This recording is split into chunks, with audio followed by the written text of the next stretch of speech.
स्वागत है आपका हमारे ऑल इन वन क्लासेस में।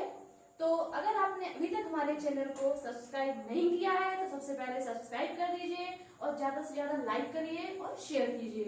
तो कल हमने डिस्कस किया था वर्ण के विषय में, तो आज हम डिस्कस करने वाले हैं स्पर्श वर्ण क्या होते हैं और अंतःस्थ वर्ण क्या कहलाते हैं, ऊष्म वर्ण किसे कहते हैं और उच्चारण स्थान को समझेंगे कि वर्णों के उच्चारण स्थान को हम कैसे उच्चारण करते हैं, उनके नियम क्या होते हैं, उनके सूत्र क्या होते हैं। तो आइए हम इनको पढ़ते हैं।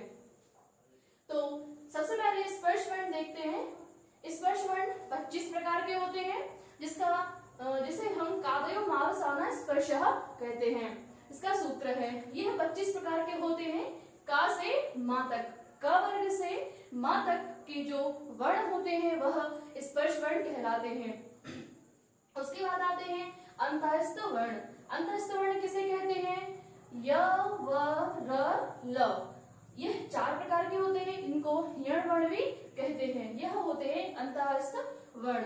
और ऊष्मीय वर्ण, ऊष्मीय वर्ण किसे कहते हैं, श श स ह। इसको शल वर्ण भी कहते हैं। यह 4 प्रकार के होते हैं। स्पर्श वर्ण और ऊष्मीय वर्णों के बीच अवस्थित होने के कारण अंतःस्थ वर्ण य व र ल कहलाते हैं। तो सब हम देखते हैं उच्चारण स्थान। उच्चारण स्थान सामान्यतः 7 प्रकार के होते हैं और पाणिनि शिक्षा के अनुसार 8 प्रकार के उच्चारण स्थान होते हैं।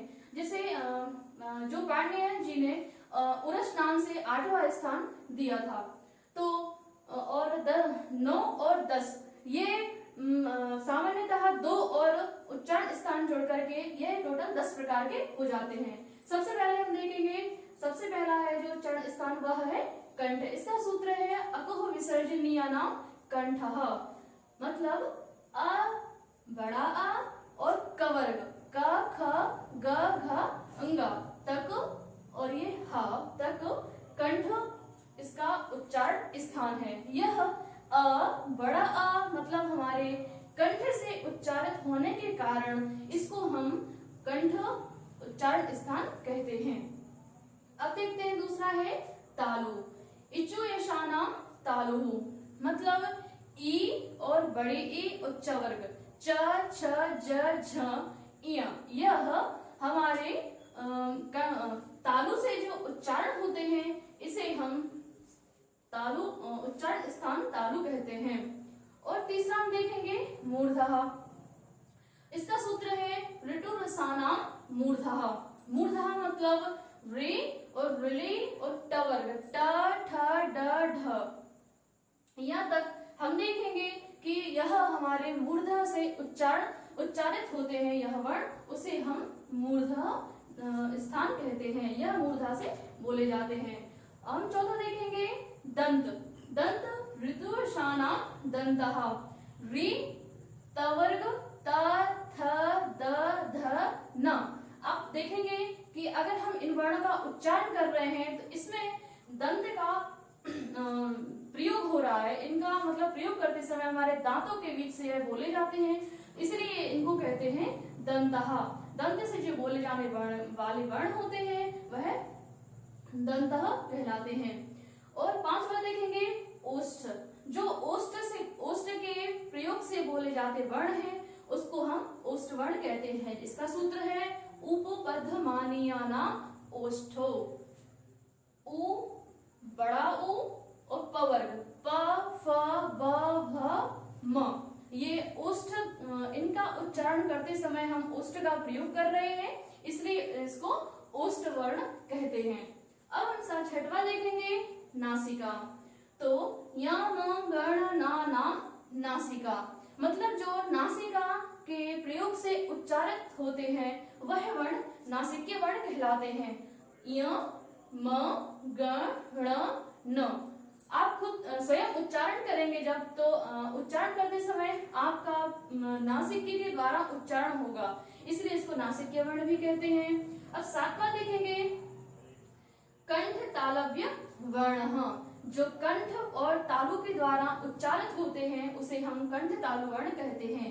जैसे देखेंगे इसका सूत्र है ए दयितौ कंठ तालु। ए इसका उच्चारण स्थान कंठ और तालु है। तो अब 8वां देखेंगे, कंठोष्ठ्य वर्ण जो कंठ और ओष्ठ के द्वारा बोले जाते हैं।